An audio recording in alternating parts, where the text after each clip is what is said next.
Recuerda siempre tomar bien de la mano a tus hijos.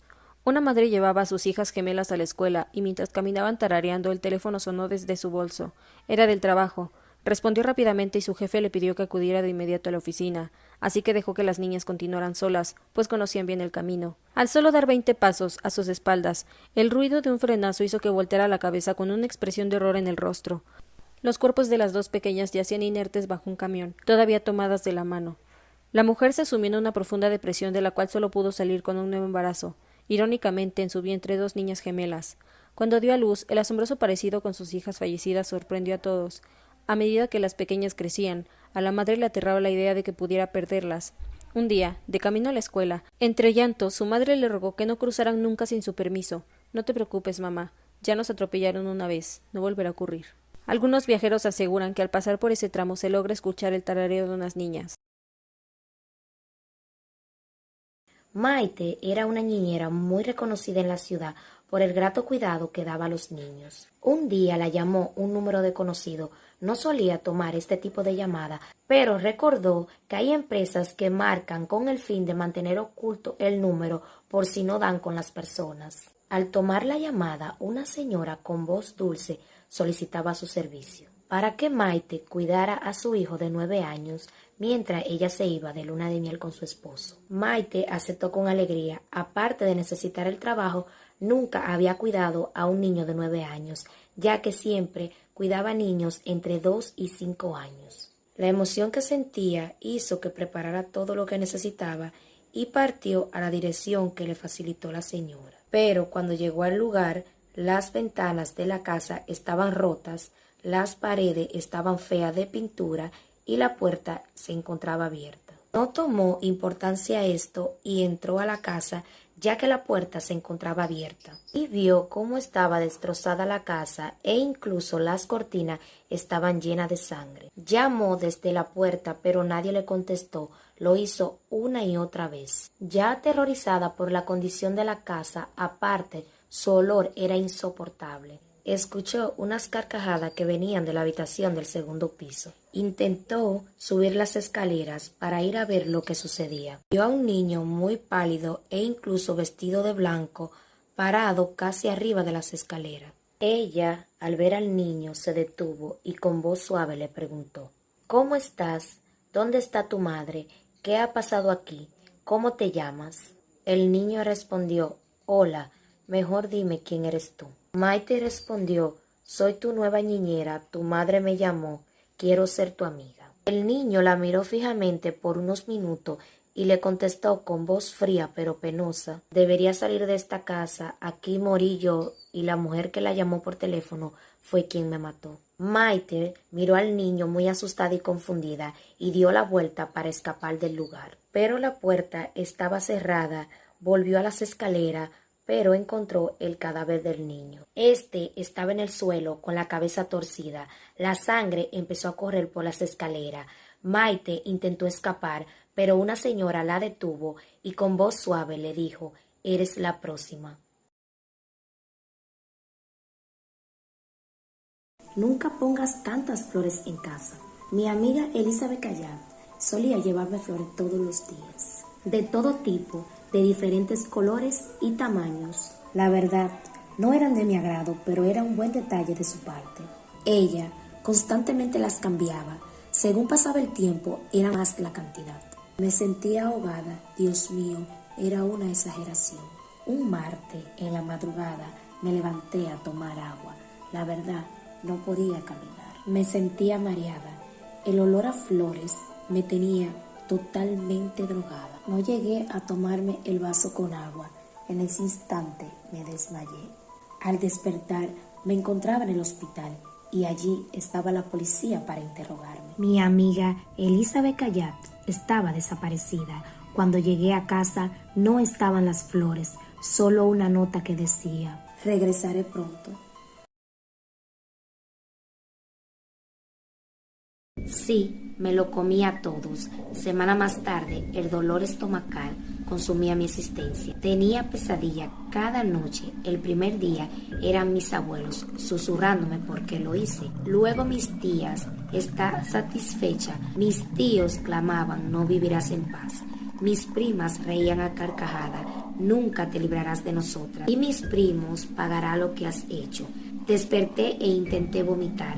Recordé que habían pasado varios días y ya descansaban en lo más profundo de mi sanitario. Intenté tomar pastilla para dormir, pero era imposible. Tenía ojeras de no dormir. No puedo entender por qué después de varios días empecé a tener esas pesadillas. ¿Será que no llegué a comer todo? Corrí hacia el refrigerador y quedaban bocados de carne. Recuerdo que ya estaba satisfecha y guardé para más tarde, pero estaba tan llena que me quedé dormida. Estaba aterrorizada. No podía comer un bocado más. Lo tiré a la basura. Tomé bastante agua en esos días. Sí que siempre tenía mucha sed. Si les digo que estoy arrepentida de haberlo comido a todos, les mentiría. Ya encontré la forma de dormir en paz. Puse una foto de cada uno de ellos frente a mi cama y ahora son mi compañía. Telma y Pato eran hermanas de madre. Le tocó convivir con un hombre que no era su padre, era el esposo de su madre. Eran muy alegres, le encantaba jugar a las muñecas. El padre de Telma era muy detallista, siempre la complacía en todo. En cambio, el padre de Pato era muy distante, los pocos detalles eran solo para ir a pasear. 7 años más tarde eran toda una adolescente, tenían entre 2 y 13 años. En este tiempo no se llevaban bien con su padrastro, este era un total borrachón y la maltrataba. Una noche a la madre de ellas le tocó ir a cuidar a su abuela. Esta se encontraba muy enferma. Su madre le dio de cenar, las acostó a dormir y se marchó a casa de su abuela. A las 12 de la medianoche se levantaron sin hacer ruido. Ellas habían heredado de su abuelo materno el libro del olvido, el cual le prometieron abrirlo solamente cuando se encontraran en peligro. Pues para ella tener un borrachón en casa que le gritaba y le pegaba por todo y su madre no hacía nada era inaceptable. Tomaron el libro y empezaron con su venganza. Colorín zapatín, llévate a Sebastián a lo más lejos que es el fin. Al día siguiente su madre regresó a casa. Subió a la habitación de las niñas y aún éstas permanecían dormidas. Luego a la habitación de Sebastián y éste también se encontraba dormido. Telma y Pato no entendían si el hechizo era para que el libro se lo tragara o para que lo dejara en un profundo sueño. Sebastián nunca despertó y su madre sufre su pérdida sin saber que está pagando el sufrimiento de sus niñas. Telma y Pato son 2 personas adultas, siguen utilizando el libro para dormir a todo aquel que suele molestarlas. Son malvadas e inseparables, pero esto es causa de que su abuelo cada día las obliga a ser maléficas. Cada día ellas se arrepienten de haber abierto aquel libro. Esta es la razón por la cual no debes invitar a nadie a tu casa. Historia de terror. Cuando tenía 18 años mi vida se complicó ya que mi abuela se puso muy mal de la diabetes y mis padres la llevaron a vivir con nosotros a la casa para cuidarla. Mi abuela había sido enfermera de la unidad de cuidados intensivos por más de 20 años. Así que mientras se quedaba con nosotros en la casa me contaba anécdotas que le pasaban, tanto de terror como tristes. Ella era muy religiosa y creía que la comunicación entre personas vivas y muertas existía. El punto era que cuando ella llegó, cosas extrañas empezaron a suceder en mi casa. Yo no le prestaba atención porque mi abuela hablaba hasta por los codos, hasta que me empezó a contar la historia de una niña que ella cuidaba que estaba a punto de morirse. En todo caso, la niña sí falleció en el cuidado de mi abuela y cuando mi abuela me estaba contando esa historia empezó a hablar súper extraño. Like y sígueme para parte 2.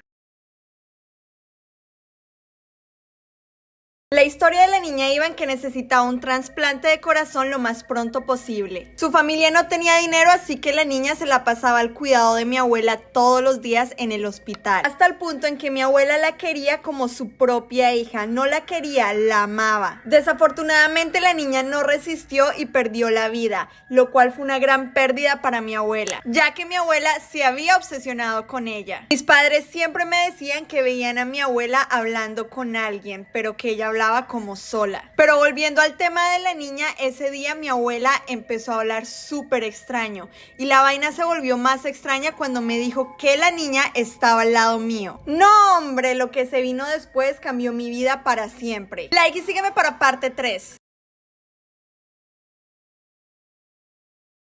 Desde ese día mi vida cambió para siempre, ya que me levantaba todos los días entre las 2 y las 3 de la mañana con mucho nerviosismo excesivo. Y pues le conté a mi abuela que desde la vez que me había contado esa historia no había podido dormir y ella se ofreció a dormir conmigo en las noches, lo cual fue el peor error. Pues mi abuela empezó a hablar completamente sola entre esas horas. Yo me puse súper curiosa y dije, ok, va, voy a escuchar de qué están hablando. Y lo único que pude escuchar era mi abuela diciéndole a alguien o a ella misma, tipo, déjala en paz, no la molestes, a ella no le gusta. En ese momento hice la que me desperté y le dije a mi abuela que iba a ir al baño. Pero al baño no, amigos, yo iba corriendo a la habitación de mis papás. Y pues sí, la dejé hablando sola con su fantasma, su niña, su demonio, yo qué sé. En todo caso, lo que nos dijo a mí y a mis papás a la mañana siguiente nos dejó con la boca abierta. Like y sígueme para la última parte.